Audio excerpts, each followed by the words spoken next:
Hey guys, so today I have a spoiler-free review for Lady Midnight by Cassandra Clare. And I'm doing this spoiler-free for those of you who may have been like me, bought this book months and months ago, but have been just afraid to read it because you're afraid it's not going to live up to the hype of her other books. But I'm here to tell you that you may be mistaken because I really loved this book. I gave it 5 out of 5 stars, and I am very excited to read the sequel. Like, I'm not going to be waiting months and months to read the sequel. I will be reading it most likely as soon as I can get my hands on it when it is released. What's great about this book is that it has a whole new batch of characters, it's in a different setting, and it has a whole different plot, which is really great because I was kind of getting a little bored with the Mortal Instruments cycle since there were 6 books in that series, and I didn't really want to read anything else about Clary and Jace just because I felt it had been a bit overdone and I was getting bored with their storyline. I would say that it is better to have read all of the books, including Infernal Devices, prior to reading Lady Midnight, only because you may be spoiled if you decide you want to go read Mortal Instruments or the Infernal Devices series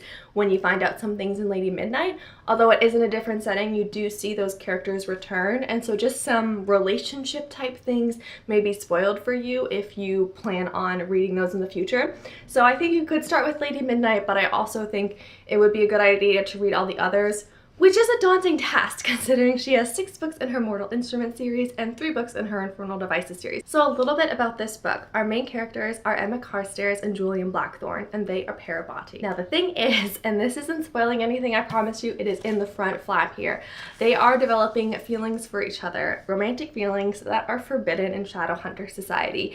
And when I say forbidden, I mean their marks can be stripped, they have to be shunned from Shadowhunter society, and pretty much forced to live as mundanes if they are found out. So there's a pretty steep cost to being in love with your Parabati. As you can imagine, there's a lot of tension between these two characters, a lot of turmoil and angst, which I really love, some good angst, and it just makes this book that much more suspenseful because it's such a forbidden topic and such a forbidden thing to happen between them. Something unique about this book is that Julian Blackthorne, although he is a teenager, he is, you know, the oldest of his brothers and sisters, and because his parents are dead, he is also a father figure. So you're seeing a teenager who has father responsibilities and parent responsibilities, and it is a big change from what I think we've seen in her other books. She hasn't really done that to any of her other characters, so we have a whole different dimension in this book that I really enjoyed. It wasn't just 2 teenagers fighting and falling in love, like there's a lot more that goes into Julian Blackthorne's life and his responsibilities. So the plot of this book is really cool because it deals with a poem, Annabel Lee by Edgar Allan Poe, which is one of my favorite poems. Like when I read it the first time, I just fell in love. So while Annabel Lee is kind of the theme for the mystery aspect of this book,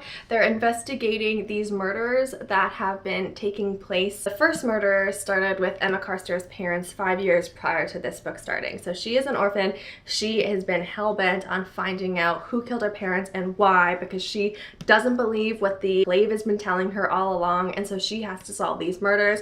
It gets very murky because they start acting without Clave's permission. They get involved with some downworlders that they are not supposed to be in cahoots with. There is definitely that element of suspense in this book because they are not supposed to be doing what they are doing, which I think is really fun, and I think that's what happened in all the other Cassandra Clare books. Like, people just do what they're not supposed to do. They start like investigating things they aren't supposed to investigate, they get in trouble, but this book is good. I think this book may have been a little bit long. I think some of the things could have been discussed a little more concisely, and it was a little bit repetitive in some aspects, but I still enjoyed the whole book. I mean, it's definitely a hefty book, but it is an enjoyable one. So if you are new to Cassandra Clare and you want to get into something, definitely pick up Lady Midnight. Just be forewarned that you could be spoiled if you decide you want to read the other series of hers. And if you have read all of her other books and are a little bit nervous to start this one, let me encourage you that it is well worth your read. There's a reason why it is so rated highly on Goodreads.